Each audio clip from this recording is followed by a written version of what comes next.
Hello friends, કેમ છો? સ્વાગત છે તમારું મારા કિચનમાં। આજે આપણે બનાવીશું ફણસના ઠળિયાનું શાક। થંબનેલ જોઈને તમને ખબર પડી જ ગઈ હશે। આ શાક નોર્મલી ચોમાસામાં ખાવાની તો ખૂબ જ મજા આવે છે, એમને એમ પણ મજા આવે છે, પણ ચોમાસામાં વધારે મજા આવે છે। તો ચાલો હવે આજની ચટાકેદાર રેસીપી સ્ટાર્ટ કરીએ। તો ફણસના ઠળિયાનું શાક બનાવવા માટે આ રીતે મેં ચાપા આવે છે ફણસના, તમે શું ફણસનું ફળ કહી શકો અથવા અમે તો ચાપા કહીએ છીએ, તેમાંથી એના આ રીતેના બીજ કાઢી લેવાના છે। આપણે આ જ રીતે બધા જ ફણસના જે ચાપામાંથી બધા જ બીને કાઢી લઈશું। તો તમે જોઈ શકો છો અહીંયા મેં બધા જ ઠળિયાને કાઢી લીધા છે। હવે તેને સૌથી પહેલાં આપણે બોઇલ કરી લઈશું। તો અહીંયા મેં પાણીમાં તેને બોઇલ કરવા મૂકી દીધા છે। તેમાં આપણે અડધી નાની ચમચી જેટલું હળદર અને થોડું નાની ચમચી જેટલું મીઠું એડ કરી લઈશું અને 15 મિનિટ માટે એને બોઇલ કરી લઈએ। આપણે અહીંયા ફણસના ઠળિયાને 80% જેટલા જ બોઇલ કરવાના છે। તમે જોઈ શકો છો કે અહીંયા બધા જ ફણસના જે ઠળિયા છે એ બોઇલ થઈ ગયા છે ને જે એની ઉપરનું જે છાલ છે એકદમ ઇઝીલી નીકળી જાય છે। તો આ જ રીતે આપણે બધી છાલ કાઢીને તૈયાર કરી લઈશું। તો અહીંયા મેં 4 થી 5 મોટી ચમચી જેટલું તેલ ગરમ કરવા મૂકી દીધું છે। તેલ ગરમ થઈ ગયું છે। હવે તેમાં 7 થી 8 મરી, 3 લવિંગ, 2 તેજપત્તા આપણે એડ કરી લઈશું। હવે તેમાં 1 નાની ચમચી કલોંજી એડ કરી લઈએ। કલોંજી એડ કરવું ઓપ્શનલ છે, પણ તેનાથી આપણે જે સબ્જી છે એનો ટેસ્ટ તો ખૂબ જ સરસ આવે છે।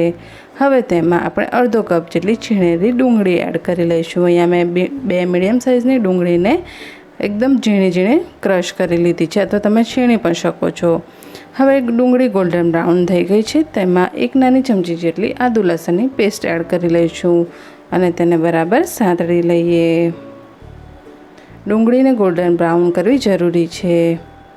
હવે તેમાં અડધો કપ જેટલી આપણે ટામેટાની પ્યોરી એડ કરી લઈશું અને આપણે ટામેટાની પ્યુરીને ત્યાં સુધી પકાવવાની છે જ્યાં સુધી એમાંથી જે તેલ છે એ છૂટું ન પડી જાય।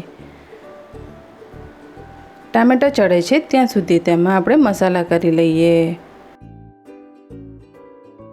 હવે તેમાં 1 નાની ચમચી જેટલું કલરવાળું જે લાલ મરચું આવે છે તે, 1 નાની ચમચી જેટલું આપણે હળદર પાવડર એડ કરીશું અને હવે તેમાં આપણે 2 નાની ચમચી જેટલું તીખું જે લાલ મરચું આવે છે તેને એડ કરીશું।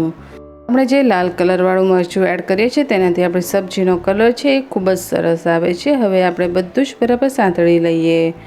હવે તમે જોઈ શકો છો કે આપણી ગ્રેવીમાંથી તેલ છૂટું પડવા લાગ્યું છે। હવે તે જ સમયે આપણે ઠળિયા ફોલીને રાખ્યા હતા તેને એડ કરી લઈશું અને તેને બરાબર મિક્સ કરી લઈએ, જેથી બધો જ મસાલો છે તે ઠળિયા પર ખૂબ જ સરસ રીતે કોટ થઈ જાય।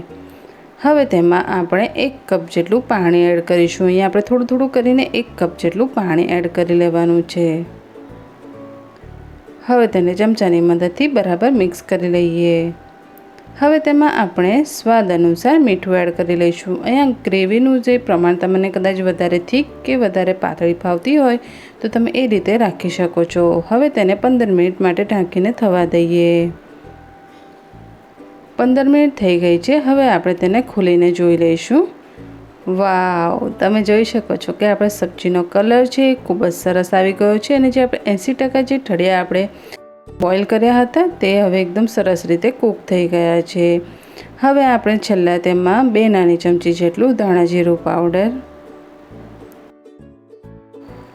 1 નાની ચમચી જેટલો આપણે ગરમ મસાલો પાવડર એડ કરીશું અને આ બધું જ બરાબર આપણે મિક્સ કરી દઈએ અને હજી તેને ખાલી 2 મિનિટ માટે થવા દઈશું, કારણ કે આપણે છેલ્લા મસાલા એડ કર્યા છે માટે 2 મિનિટ થઈ ગઈ છે। તમે જોઈ શકો છો કે આપણી સબ્જી છે એ ખૂબ જ સરસ રીતે બનીને રેડી થઈ ગઈ છે।